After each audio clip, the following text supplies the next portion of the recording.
सच्चिदानन्दरूपाय विश्वोपत्यादिहेतवे तापत्रयविनाशाय श्रीकृष्णाय वयं नमः।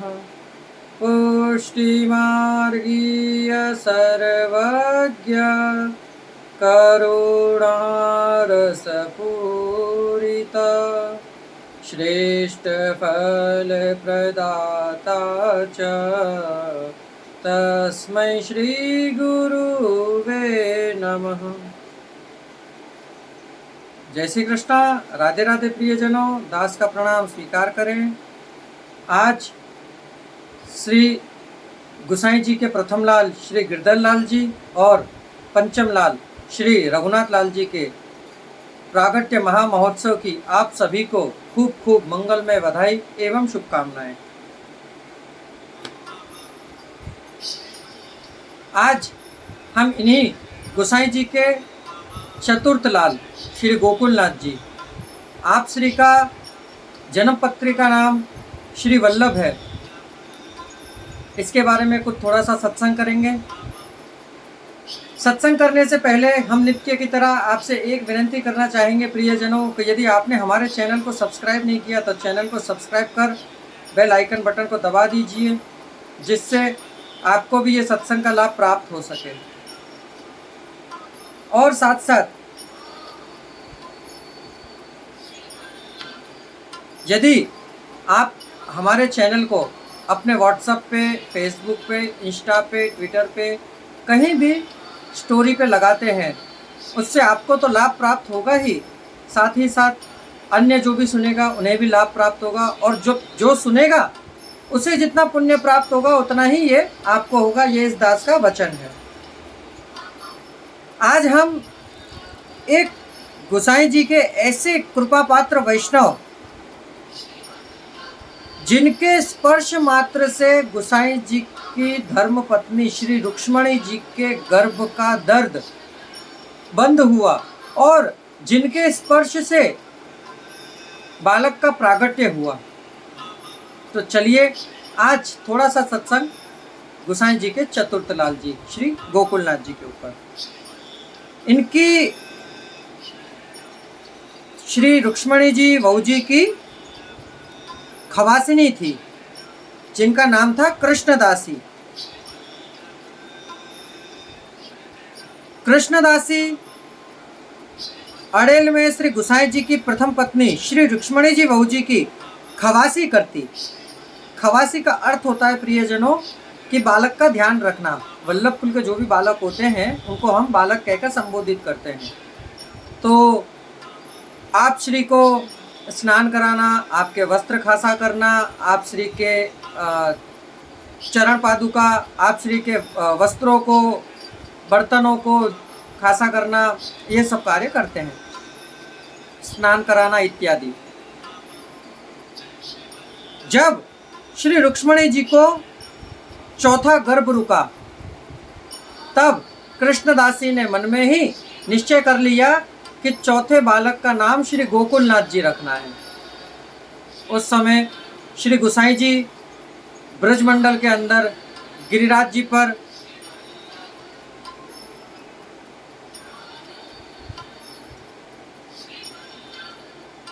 गिरिराज जी ऊपर नाथद्वारा में थे। कृष्णदासी ने तो पहले ही निश्चय कर रखा था कि बालक का नाम गोकुलनाथ जी धरना है। इन्होंने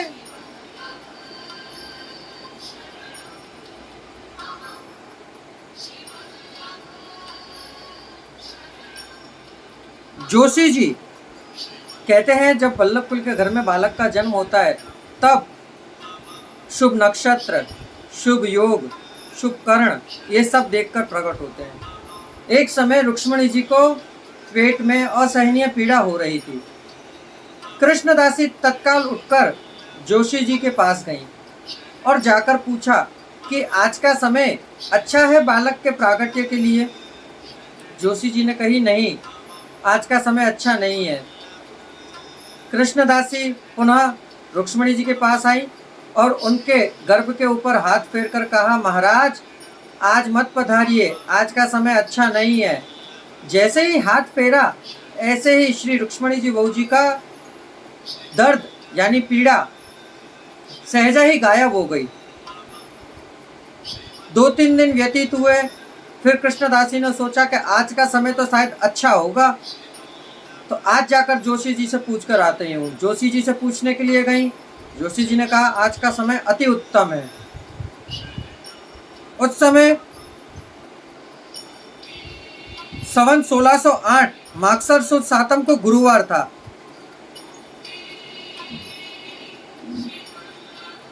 तब कृष्णदासी पुनः वापिस आई और आकर उन्होंने बहू जी से विनंती करी कि कृपानाथ आप प्रसूति के स्थल पर पहुंच जाइए। वह वहां पर प्रसूति के स्थान पर पहुंच गई। पहुंचे ऐसे उन्होंने हाथ फेरा कि महाराज आज आप पधारिए, आज का समय अति उत्तम है। ऐसे ही असहसा पीड़ा हुई बहू जी को, और पीड़ा होने के साथ ही उनका प्रागट्य हुआ।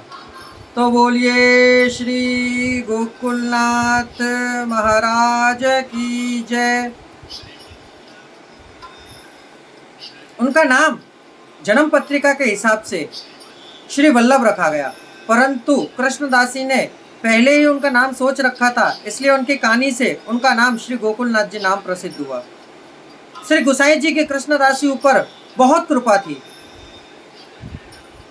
इसी प्रकार श्री गुसाई जी के सप्तम लाल श्री घनश्याम लाल जी का जन्म कृष्णदासी के हाथों से ही हुआ। सब कार्य नामकरण विचारने लगे। तब उनका नाम श्री वल्लभ श्री गोकुलनाथ जी ने कहा कि उनका नाम श्री गोकुलनाथ जी रखो। तब श्री गुसाई जी ने कहा ये नाम तो आपका है। तब उनका नाम श्री घनश्याम लाल जी रखा।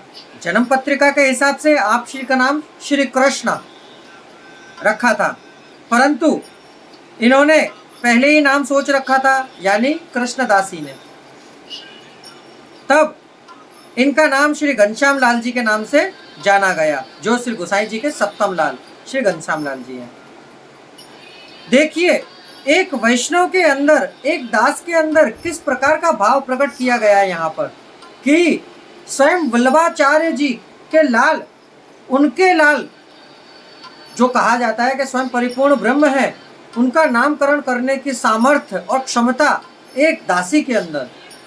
और वल्लभ भी इतने प्रसन्न रहते इनसे, तो सोचिए कि उनकी सेवा कितनी सुंदर रही होगी। इसीलिए कहते हैं श्री हरिराय महाप्रभु जी शिक्षा पत्र में आज्ञा करते हैं, ये नित्यम परिभावयन्ति चरणों श्रीमद वल्लभ स्वामिनो।